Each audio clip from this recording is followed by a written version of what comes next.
ইউপির মুখ্যমন্ত্রী বিদেশ যাচ্ছে শিল্প আনতে, আর আমাদের পশ্চিমবাংলার মুখ্যমন্ত্রী ইফতার পার্টিতে যাচ্ছে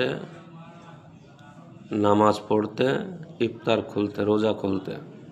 এবং তাদের আইটি সেলগুলো এখন বর্তমানে ইফতার পার্টিতেই ঘোরাঘুরি করছে, নামাজ পড়ছে, রোজা রাখছে। ঠিক আছে, সেটা তাদের ব্যক্তিগত ব্যাপার।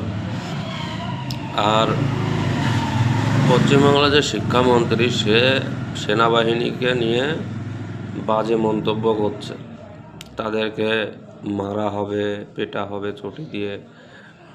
তা শিক্ষামন্ত্রীকে একটা কথাই বলে দিই, তুমি যে কত বড় শিক্ষক, তোমার পেটে কি বিদ্যা আছে কিনা সেটা সন্দেহ। বাংলার শিক্ষার পরিকাঠামো যে কী পরিস্থিতিতে আছে সেটা হয়তো তুমি জানো না, শুধুমাত্র চটি চাটতে, চুরি করতে ব্যস্ত। স্কুলগুলোতে ঘুরে কখনো দেখো। আর যখন এই যে এতগুলো স্কুল বন্ধ করে দিলে, তখন তোমাদের এই জ্ঞান কোথায় ছিল? তখন শিক্ষার অবনতি হচ্ছিল না। এখন বলছে সেনাবাহিনী কি পৈতৃক সম্পত্তি, এটা যে আসলে পরে এই যে স্কুলে উঠে যাবে, তাতে পড়াশোনার ক্ষতি হয়।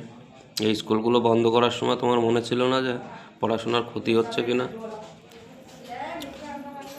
একটা সময় ছিল, আমরা যখন পড়তাম তখন স্কুলে মানুষ ছাত্র ধরতো না, মাঠে খেলার জায়গা থাকতো না। এখন সেই মাঠে খেলার লোক নেই, নোংরা আবর্জনা জঙ্গল হয়ে ভরে আছে। এইটা হচ্ছে শিক্ষার পরিস্থিতি। শিক্ষক আছে তো ছাত্র নেই, ছাত্র আছে তো শিক্ষক নেই। আর যেখানে সীমিত মাত্র দুটো জিনিসই আছে, সেখানে পড়াশোনার কোনো নামগন্ধ নেই। তারপরে আবার জ্ঞান দেয় এরা, কী করে যে সোশ্যাল মিডিয়ায় মুখ দেখায় সেটাই ভাবি।